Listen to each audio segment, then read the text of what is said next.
Donc, j'aimerais vous présenter 20 applications qui se sont au moins indispensables quand on veut voyager ou s'installer aux Philippines.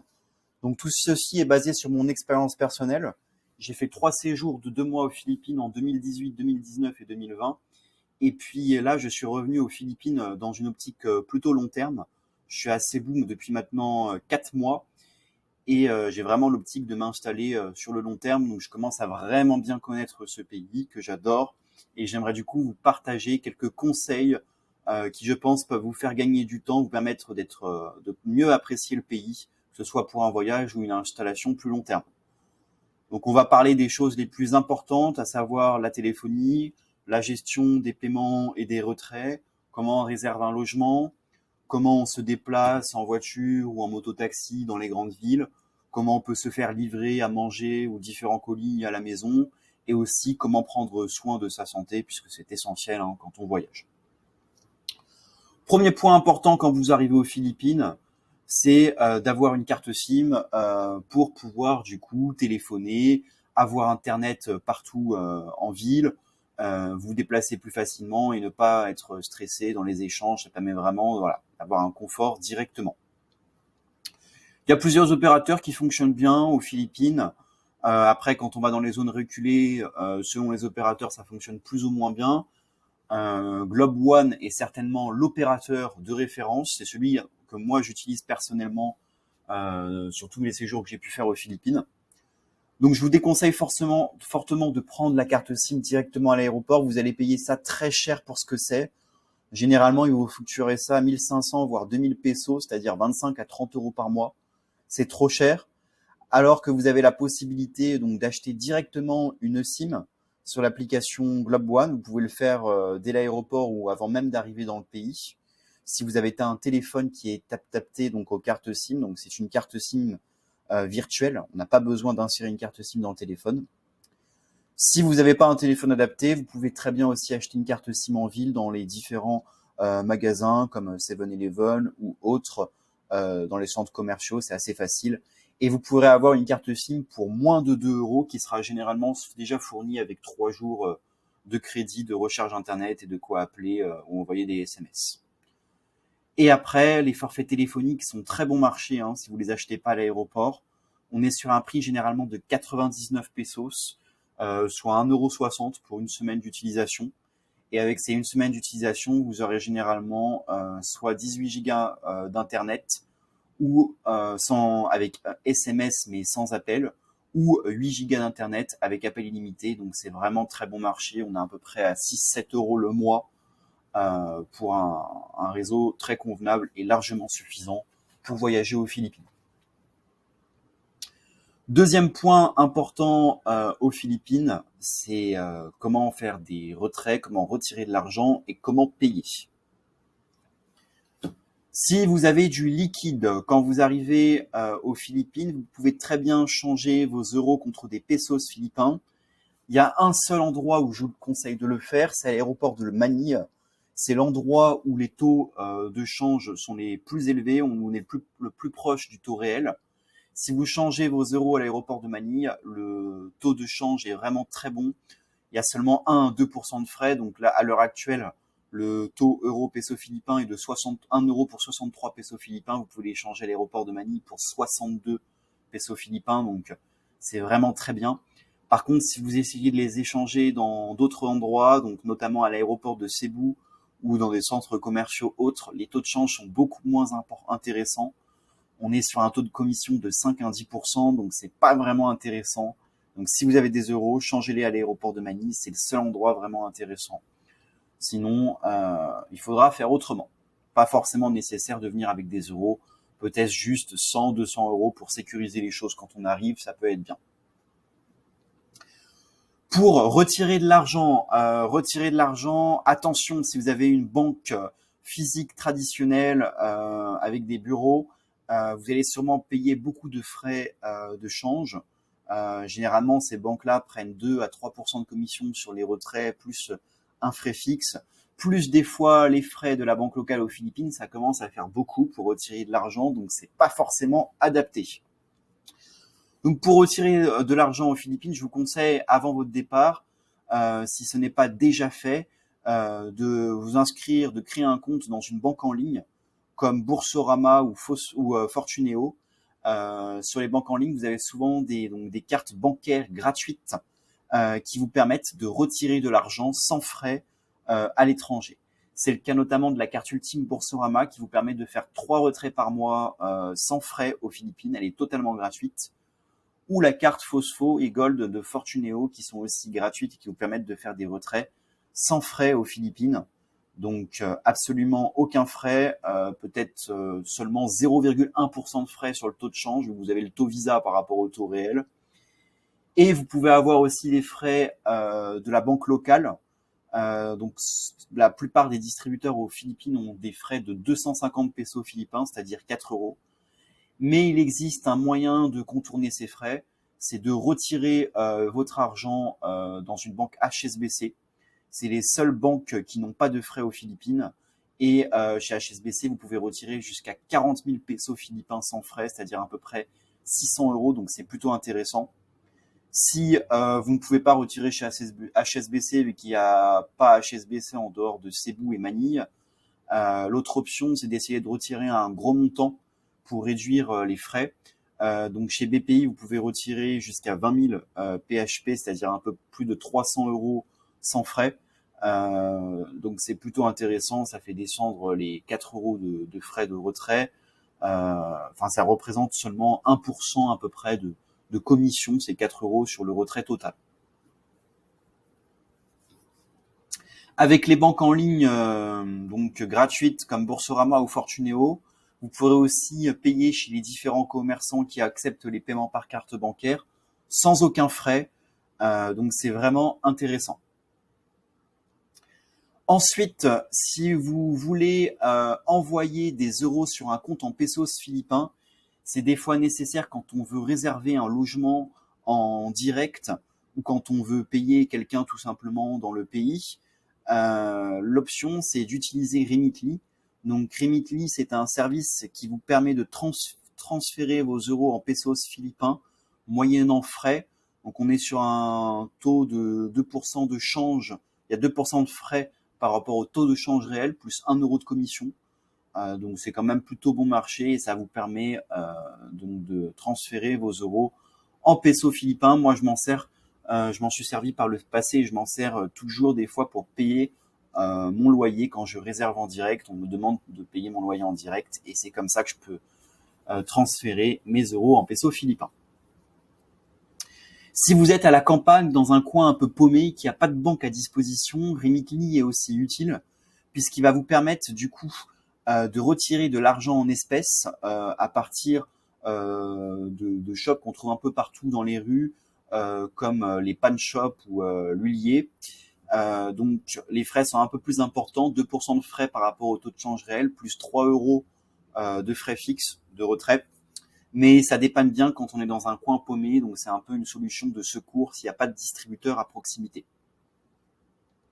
Si vous venez aux Philippines dans l'optique de vous installer à plus long terme et que vous êtes présent pendant plus de 2 mois aux Philippines, il peut être intéressant de créer un compte Gcash.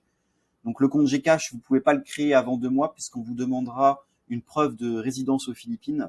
Et cette preuve de résidence, vous l'obtenez après 2 mois de séjour aux Philippines avec l'Alien Card, donc qui est la carte de résident qui prouve que vous résidez depuis maintenant plus de 2 mois aux Philippines.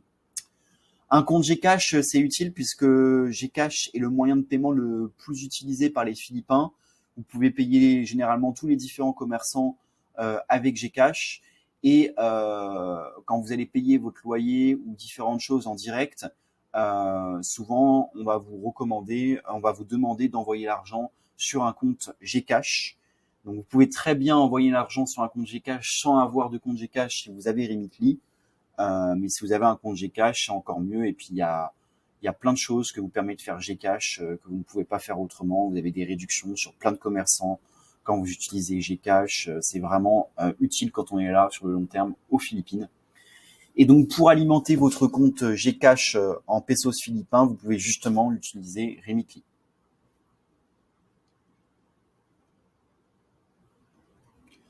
Ensuite, troisième point important, la réservation d'un logement. Donc il y a plusieurs manières de réserver son logement aux Philippines. Donc si vous êtes dans une grande ville, généralement Airbnb fonctionne bien. C'est pratique surtout pour la location de condominiums. Donc les condominiums, hein, ce sont des résidences sécurisées, généralement tout confort, avec piscine, souvent un roof deck et une salle de sport dans un environnement vraiment sympa. C'est très agréable pour garder un confort occidental quand on est aux Philippines. Donc, si vous voulez avoir une réduction sur tous vos achats effectués chez Airbnb, je vous conseille d'utiliser le programme The Corner de Boursorama qui vous permet d'acheter des cartes cadeaux Airbnb avec une réduction de 6% et donc après de payer toutes vos réservations avec une réduction de 6%. Donc, c'est plutôt intéressant. Vous avez aussi la possibilité d'acheter ces cartes cadeaux chez d'autres fournisseurs que Boursorama, mais Boursorama est souvent le plus utile et celui qui propose la plus grande réduction. Si vous cherchez un logement plutôt dans un hôtel traditionnel, dans un resort, Booking est souvent plus efficace. Là encore, si vous utilisez le programme The Corner de Boursorama, vous pourrez avoir 4% de cashback sur toutes vos réservations et payer un peu moins cher. Donc Airbnb et Booking fonctionnent plutôt bien dans les grandes villes, dans les endroits touristiques. Si on va dans des endroits un peu plus reculés, Agoda est souvent plus intéressant.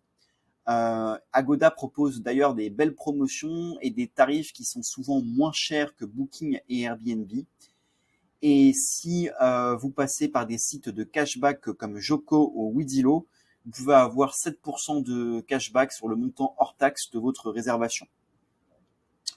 Donc je vous conseille d'avoir les 3 applications, Airbnb, Booking, Agoda. Selon l'endroit où on va, à chaque fois, il va y en avoir une qui va être plus intéressante que les autres. Et donc c'est intéressant de comparer les prix que vous pouvez avoir sur ces différentes plateformes. Donc Airbnb plutôt pour des réservations de condominium, Booking plutôt pour des réservations d'hôtels resort et Agoda souvent plus utile dans les zones reculées ou pour avoir de belles promotions parfois. La meilleure option, mais la plus technique à mettre en place, mais qui vous permet d'avoir de belles réductions, c'est d'essayer toujours de réserver votre logement en direct. Vous avez 20% de réduction en moyenne, c'est ce que moi j'essaye de faire la plupart du temps. Donc, comment réserver un logement en direct? Vous cherchez naturellement votre logement sur Airbnb, Booking ou Agoda. Généralement, il y aura le nom du resort qui sera affiché. Et vous pouvez retrouver en cherchant sur Facebook ou sur Instagram, si c'est un resort ou un hôtel, vous pouvez retrouver du coup cet hôtel et puis essayer de le communiquer, le contacter directement par message sur Facebook, sur Instagram. Et souvent, ils vont vous proposer un prix en direct qui va être bien inférieur de 20% généralement. Par contre, ils vont vous demander un règlement généralement sur un compte philippin. Donc, il faudra faire un règlement Gcash. Et pour se faire ce règlement Gcash, soit vous avez un compte Gcash, soit vous utilisez Remitly. C'est aussi à ça que sert Remitly. Et vous demanderont généralement un deposit pour les réservations qui sera de 50% du montant de la réservation. Donc, il ne faut pas être étonné de ça. C'est souvent la norme aux Philippines. Mais méfiez-vous quand même. Assurez-vous de prendre un logement qui a des bonnes notes sur Booking, sur Agoda, qui n'a pas une arnaque derrière. Vous pouvez utiliser aussi les groupes de recherche de logement sur Facebook qui fonctionnent très bien, qui permettent de mettre en relation propriétaires et chercheurs d'appartements. Donc, c'est vraiment très bien. Une autre option que moi j'utilise aussi souvent, quand je veux aller à un endroit, c'est de réserver un logement pour 1 ou 2 nuits. Et si le logement m'intéresse, que je vois que je suis bien sur place, après, je prends contact directement avec le propriétaire et je négocie un prix différent en direct. Puisqu'il faut savoir que ces différentes plateformes, Booking, Airbnb, Agoda, prennent généralement 15 à 25% de commission sur le prix de la réservation. Donc, c'est plutôt simple d'avoir un prix bon marché et plus intéressant quand on réserve en direct.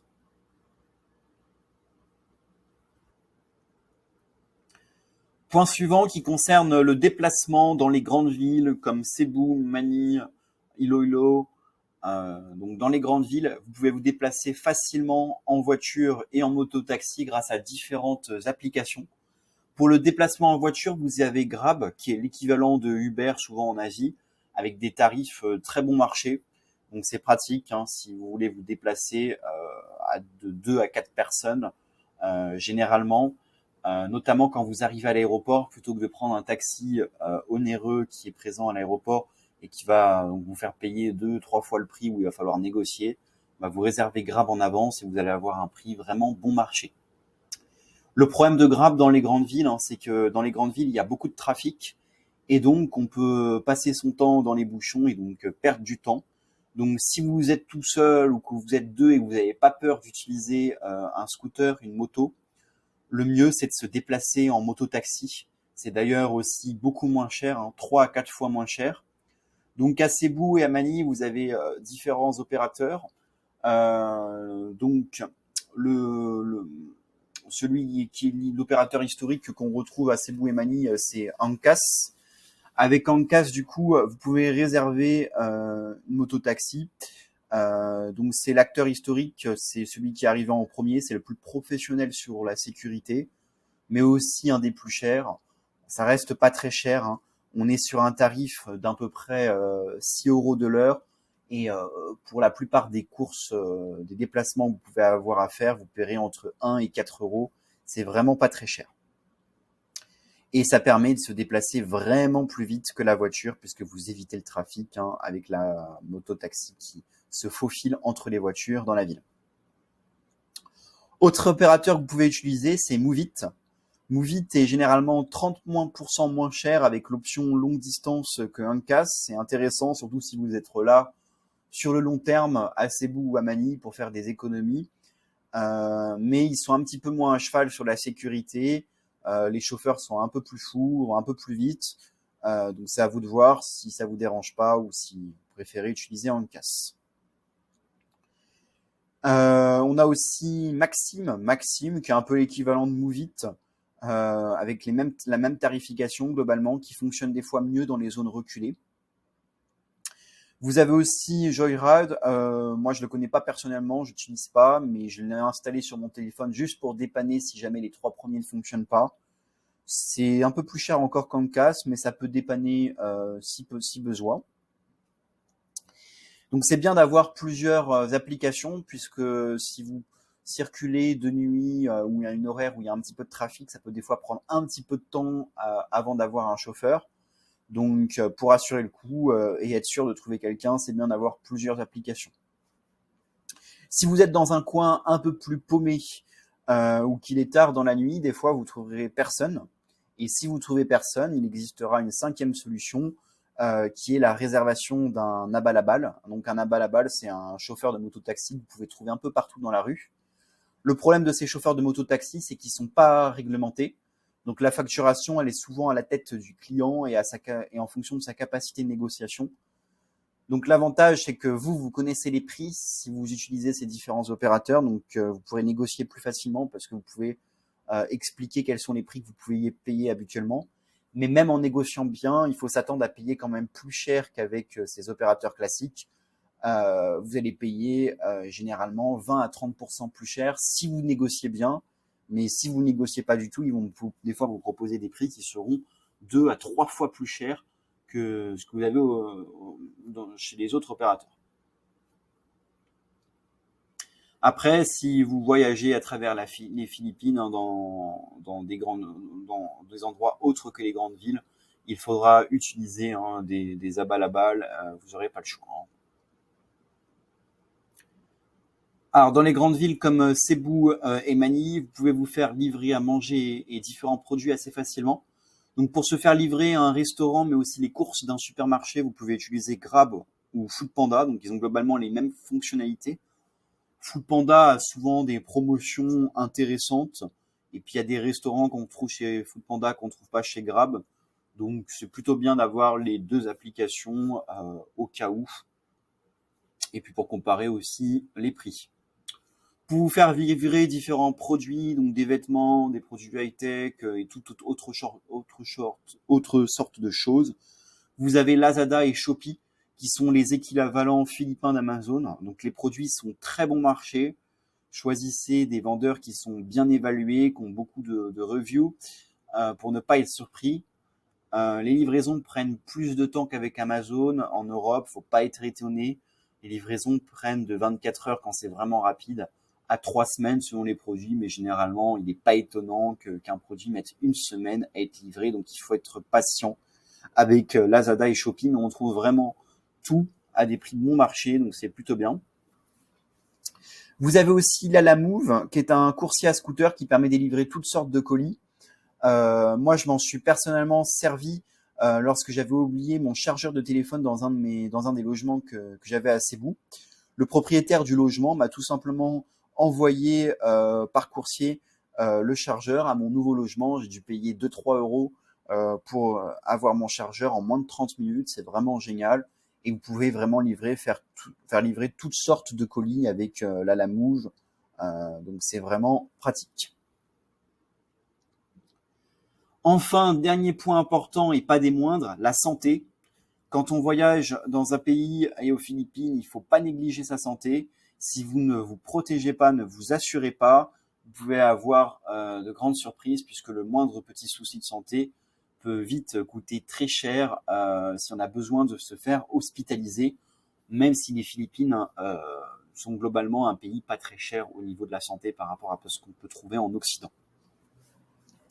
Donc pour prendre soin de votre santé, je vous conseille déjà d'avoir une carte bancaire haut de gamme, comme la carte ultime de Boursorama ou la carte Gold de Fortuneo.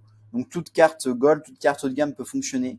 Une carte haut de gamme, souvent gratuite chez les banques en ligne, vous permettra de profiter d'une assistance de 90 jours offerte et d'une assurance de 180 jours.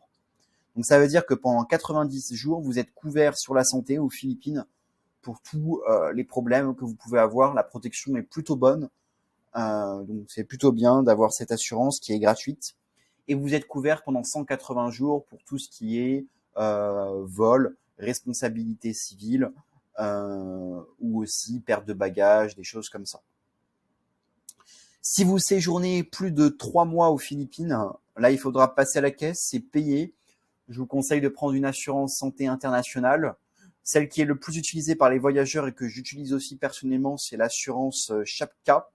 Donc Chapka Assurance avec le programme Cap Aventure qui coûte à peu près 60 euros par mois jusqu'à 40 ans et un peu plus cher quand on dépasse les 40 ans. Évidemment, plus on est âgé, plus l'assurance coûte cher. Ça couvre globalement bien et ça vous permet d'être serein pour votre voyage aux Philippines. Vraiment important de s'assurer. Si vous avez un souci de santé, que ce soit partout dans le pays, vous pouvez utiliser l'application Doctor Anywhere. Cette application vous permet de prendre rendez-vous en ligne pour obtenir une prescription depuis n'importe où avec des tarifs très abordables. Donc, consultation de médecine générale à partir de 8 euros et avec un spécialiste pour 12 euros. Donc ça s'adresse vraiment pour les rendez-vous en ligne.